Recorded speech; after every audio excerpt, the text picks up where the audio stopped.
Please welcome Stefania LaVie Owen.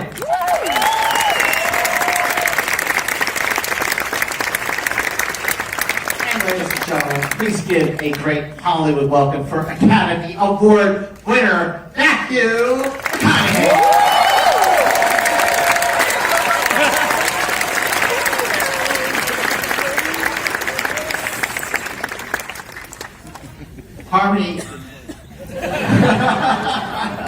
Harmony, what were you looking to do after, let's hear it for Spring Breakers, ladies and gentlemen. What were you looking to do after Spring Breakers, and how did that come around to the Beach Bum?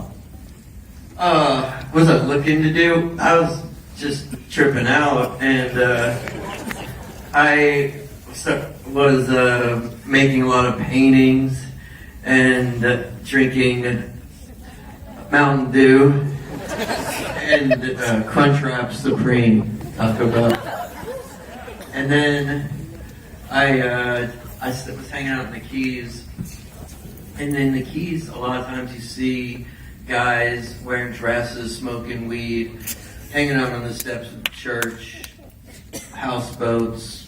It seemed really rife, for a comedy. I'd grown up on Cheech and Chong movies and stuff, and I like this idea of a kind of cosmic America. I don't know if it really exists anymore, but it exists sometimes in my fantasy, my dream. And then I just started thinking about this character, Moondog, and wanted to do a comedy and put it in that world, and then that's kind of how it happened. I've read a lot since South by Southwest at the premiere, and people have said, oh, this is Harmony Korine's most mainstream movie. Yeah. What do you think when people say that? I mean, that really makes the other ones seem nuts. What's your take on, Matthew, how Moondog ends the movie pretty much the way he started the film? Like, he doesn't change. He's still Moondog. He's the same person he was. Everything else around him changed. Yeah. And that's,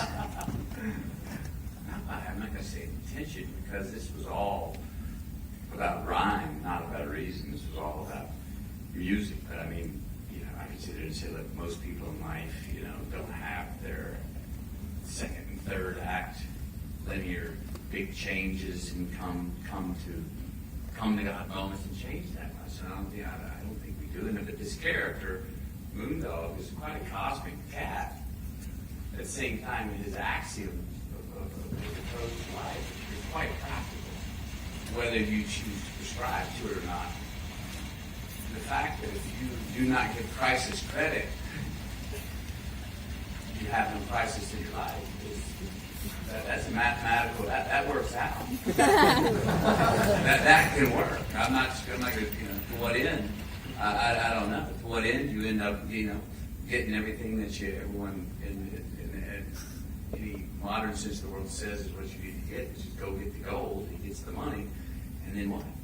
Blow it the fuck up. That wasn't what I was after anyway. It's still part of the song, And I think that is the thing with Moondog that I get from the film is that whether it's pleasure or pain or a broken leg or getting exactly what he wanted, it was all just another note in the song of his life. And I think that's so. In that, it's all one song. It's not like he gets to the end. He's like, oh, I've got it. I'm a different kind of poet now. If you look at it, I noticed it last night. It's my third screening. After Minnie passes away, and he goes around figuring out what he's going to do. Once he gets back in the game, he doubles down. And then he throws more cards in. So, it's not like he backs up. He goes further to the point. On that way, it's quite a dirty story. Yes, obviously, Moondog's appetite is a lot of people's indigestion, but that's part of the conversation. Some people that are their appetites. I've had a few of them. I've been there myself. Stefania, what's your take on how Heather, of anybody in the film, is the voice of reason? She's the pillar of strength. Well, I think Heather is an observer in the movie, so she's watching all of the chaos unfold, and she's very used to the chaos as well, and she's not surprised by her father and what he does. But I think she's non-judgmental, and she sees how her dad just kind of goes and lives by his life of no rules, and she understands him as much as is frustrated by him. But at the end of the day, it's that love that kind of keeps their relationship going, and that's why you see her stay from the beginning to the end. Harmony, when you were looking to cast Moondog, what made Matthew the perfect choice? And Are you kidding? I want to hear this. But that's my question. I want to hear this too. Are you really? I don't know the answer. That's my question. I want to hear this too. I don't know the answer. Are you kidding? I mean, come on.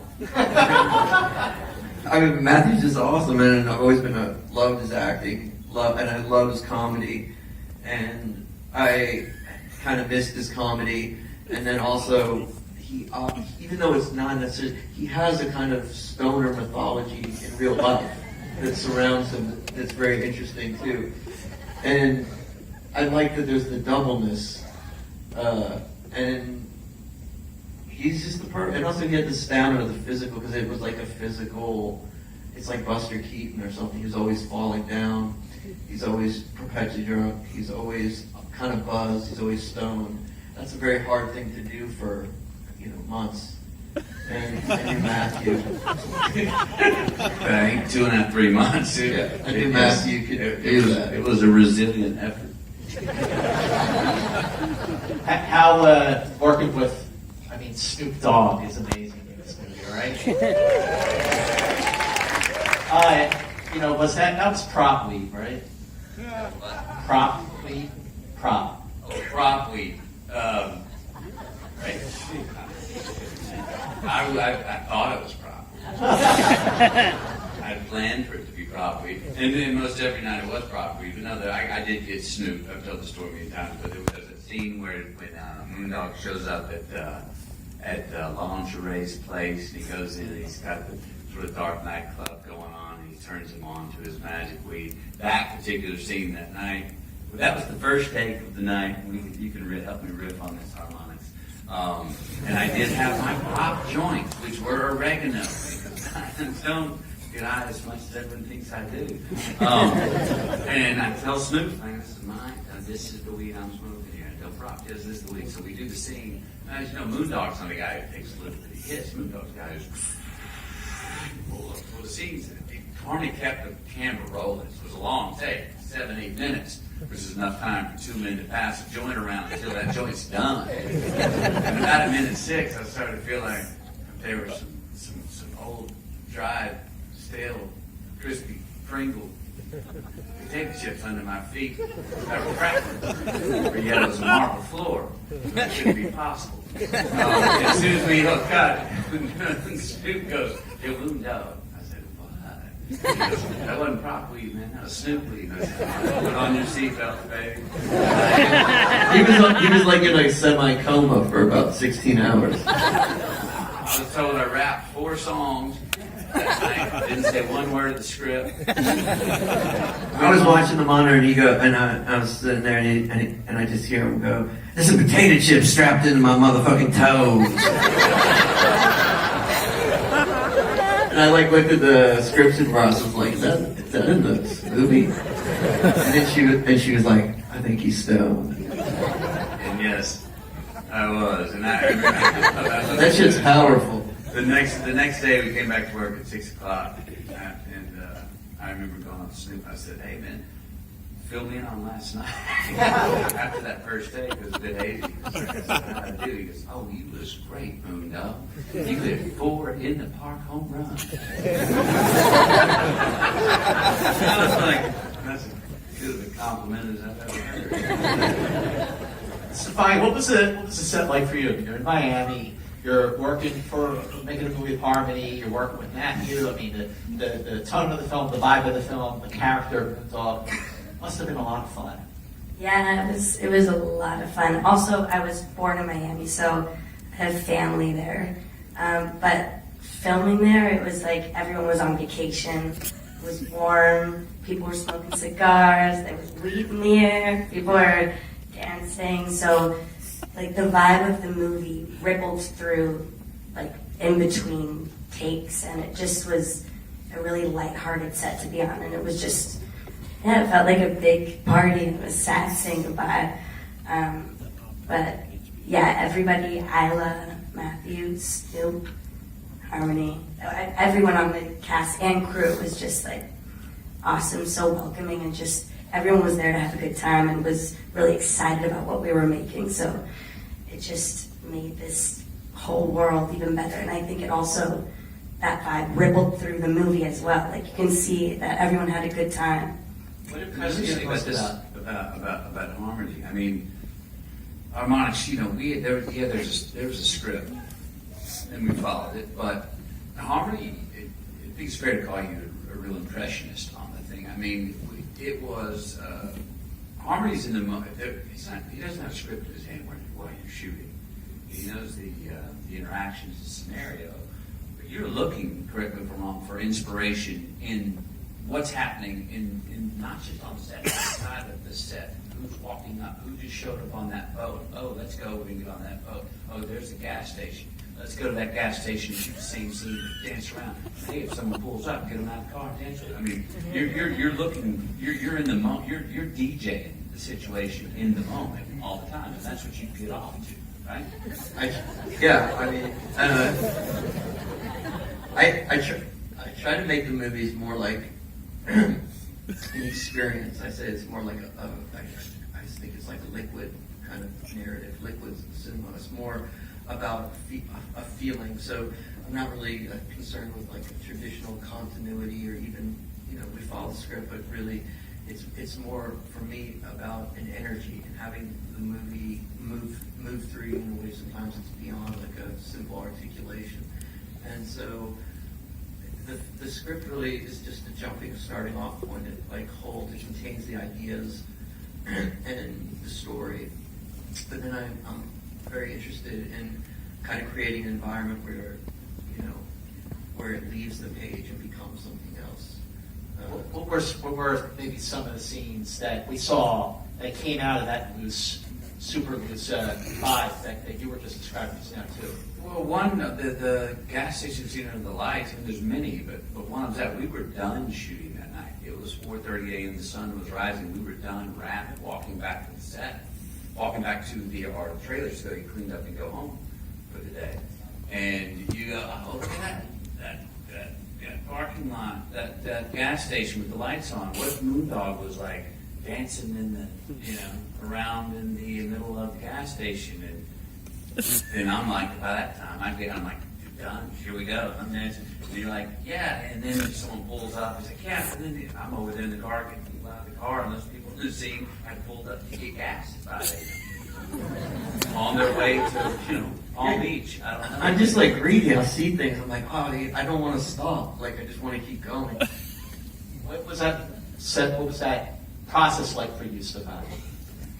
It was really exciting. There was a side to it, though, that was scary as well, because usually you stick to the script and you say the lines and you get on set and it's pretty straightforward. But I remember getting on set for the first time and sitting down with Harmony and wanting details about, okay, what is my character and how do you want her to be? And I remember just discussing it, and it was like, okay, well, yeah, we can try it that way, or we'll just see how it is on the day. So I was like, oh, okay. And then I remember I started working on my first day, and it was true. It was like you had the base as kind of a jumping point, and then wherever it went, you just kind of rolled with it. And it was very freeing, and I learned a lot, and especially like working with Matthew and Isla, I had a good support to kind of play off with. So I'm a big note taker. Stop it, though. Stop. Come on.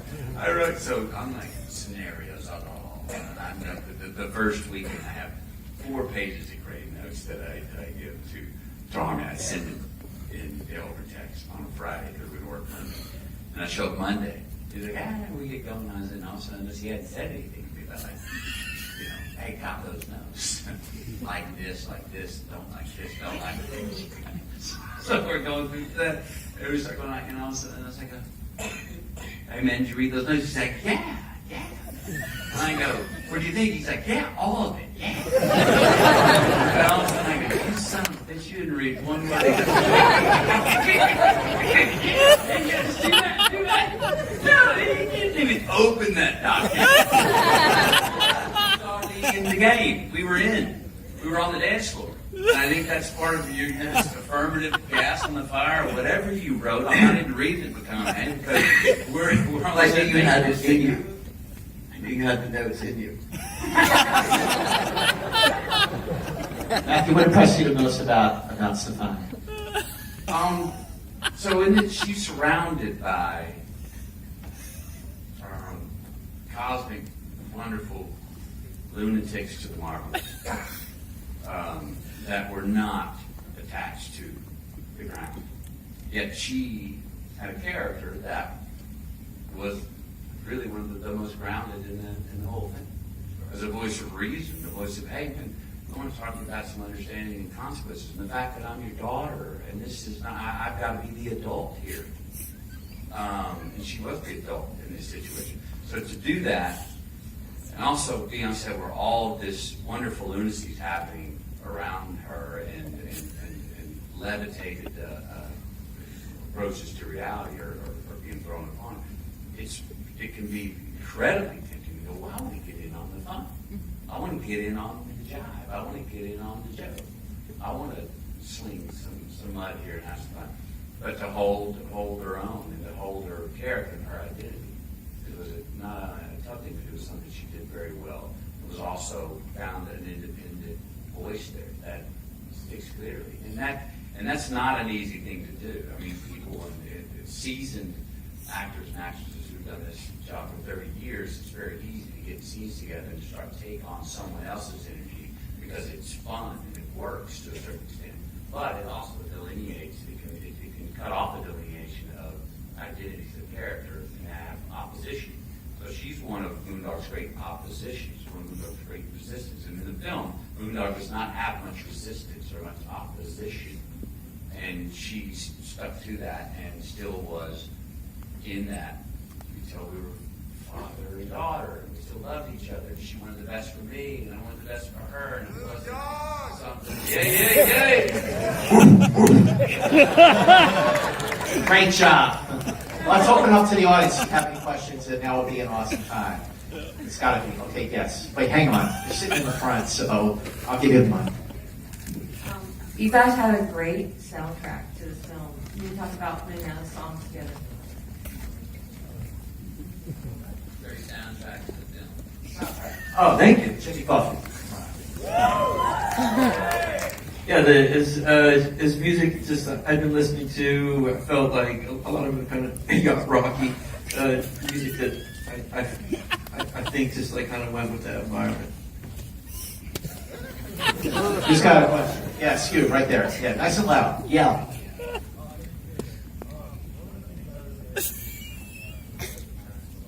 What? Yell. Scream your question.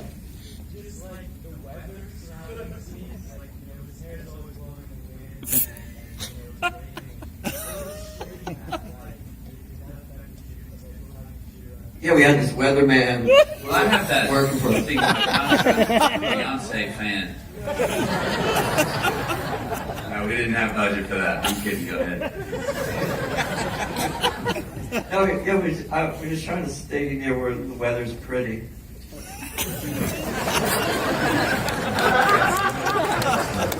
I read something today that somebody said each scene, each sky looks like someone squeezed peach juice. Yeah, That's pretty good. pretty. It's so pretty down there. It is. That's part of the reason you live there. Yeah, I live there. It's so nice. All right, who's got a question? Yeah, you, right there. Yeah, you. Matthew, tell us Yeah. your favorite costume, and Harmony, tell us about the costume designer and working on all these wonderful costumes that are in this movie. Favorite costume designer. Well, I mean, I had the same costume throughout the thing. I mean, basically it was matching shorts and tops. And picked up a captain's hat from Captain Whack along the way, and then all of a sudden put on some dresses, which really weren't that much good. You know, and it was just the big question of one was orange thong, purple thong. I mean, it was probably the cat. Where's the cat? You got the cat. Cat's dead. Man. Poor No, cat. I'm just kidding. It's probably somewhere in the Keys. Okay, here, hang on. Which, romantic, what is your most challenging scene in the movie? And also for Stefania, please. Most challenging scene in the movie. I'll be honest with you. Once the music clicked for this character in my head, which happened about 4 days, when we started shooting, we were going to do work over it clicked, and I go, okay, I understand the man, I understand Moondog's frequency. The only challenging thing was to endure the next 8 months. I'm sorry, 8 weeks. Yeah, right. The only thing was to endure the next 8 years. So I'm in the midst of the next 6 to 8 weeks to endure that space and be able to be that freshly fucked and hammered for that amount of time, which Moondog was. What? You said you understood the character. What clicked? Like, what made him click to you? It was a frequency of joy. It was a frequency of, as I said earlier, of somebody who, you don't have any crisis if you don't give crisis credit. There was a frequency of the world is, I'm a song. I'm singing a song going through life, and if I run into something that doesn't go my way, and I lose my money, or if I do get what I want, Moondog gets relative really quickly. Immediately, like, this is great. I mean, the ultimate optimist, but realist that way. And someone can call it denial. Well, Moondog's pulling it off. And it is a practical trait to getting through life. How long you can hold out and make it last. But he's also was a ruthless cat, Moondog. If the world doesn't entertain Moondog, or someone doesn't entertain Moondog, he dismisses it quickly. You're out. He's ruthless in that way. But I mean, to just go. But he's also all about joy. He's bringing something, maybe too much, to your party, but he's bringing some yes to anything he does. So as soon as I clicked into that joy, that was on another level, and seeing consequences, good or bad, that's just part of another note in the music, the song of his life. I was like, I got it. And then it was easy. So it wasn't challenging. The thing was, do not be challenged. So I never felt challenged. If I got challenged, I was thinking too much. Well, ladies and gentlemen, here's how you can help. So everyone in this room, we're all on social media. How do you spread the word about a movie you love these days? You go on Facebook, you go on Twitter, you go on Instagram. If you're still using MySpace, that's totally cool. But please do spread the word about The Beach Bum Hollywood. Thank you so much. Thank you, guys. Thanks so much. Thank you. Thanks so much.